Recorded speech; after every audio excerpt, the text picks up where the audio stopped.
welcome back. Let's take a look at how we're all spending our money when it comes to shopping at the moment. Have you changed your shopping habits at all? Well, there's some new research that's come out that has shown that consumers are buying less. Let's be honest, we're not that surprised about this. Money is going down while prices are going up. And when they do go shopping, they try to buy everything they need from one store. UNISA's Bureau of Market Research study has found, of course, this is having a negative impact on the industry. Professor Carel van Aardt is the research director joining us now. Good morning to you, Prof, joining us as the research director at BMR. So how much less money are we spending? We keep getting told we should be responsible and not overspend. Now we're being forced to cut back, aren't we? Yes, what is very interesting in this regard is it's not just that we're spending less money. And when you look, for example, in percentage terms, you would note that due to COVID and the lockdowns, as well as the low economic growth, about 2 million jobs were lost, of which about 600,000 was basically recovered.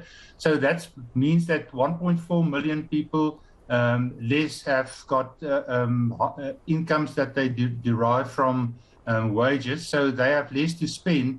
And when you purely look in percentage terms, you're looking at about 6-7% less that people have got available as an average to spend compared to what they would have had if those jobs were not lost.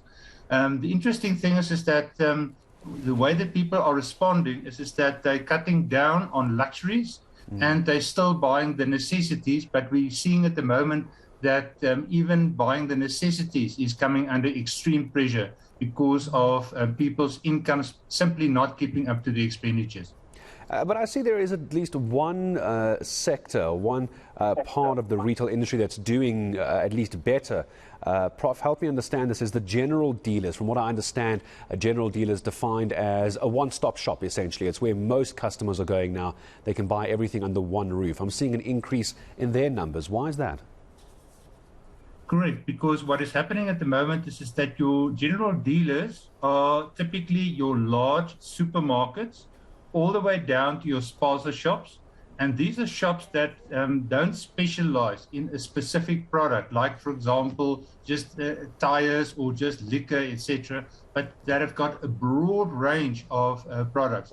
And when you have a look at what they're typically selling, that include basic necessities such as, for example, food, cleaning materials, basic beverages, etc. And so, as I've indicated, that a lot of people are cutting the expenditure on luxuries. So that would then mean, for example, that the money that they do have, that they spend generally at these general dealers to obtain the basic necessities. And what has happened now at a lot of this is, as we can see from the inflation figures, is that a lot of their products, like, for example, vegetables, meat, basic foodstuffs, have grown dramatically in price terms during the past 6 months. What I find so interesting as well is while you and I, Prof, talk about luxury items, gone are the days, and tell me if you agree or not, Prof, if I'm reading the numbers correctly, things like clothing and footwear, they've also seen a decline of about 4% as well. Are those now considered luxury goods? Before, clothes and shoes were a necessity. Now it's become a luxury, hasn't it? To some extent, but what is happening at the moment is that a lot of consumers still need clothing and footwear.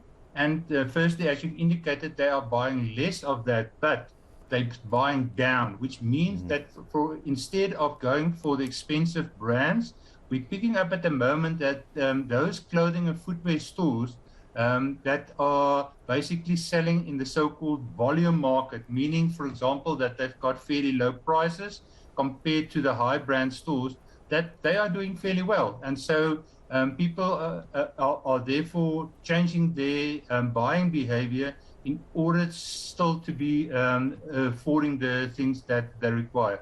A very interesting thing in this regard is that we've seen, for example, that when people then buy from the more volume market stores their clothing and footwear, they're not buying luxury items, but they are basically going for the necessary items that they need with respect to their clothing.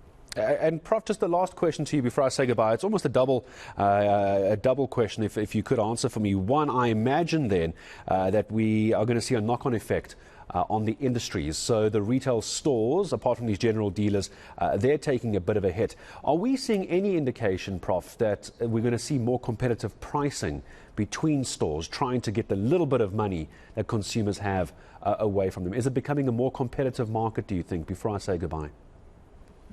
Absolutely. What is fascinating in this regard is that a lot of retailers have already responded to the fact that people have got less in their wallet to spend.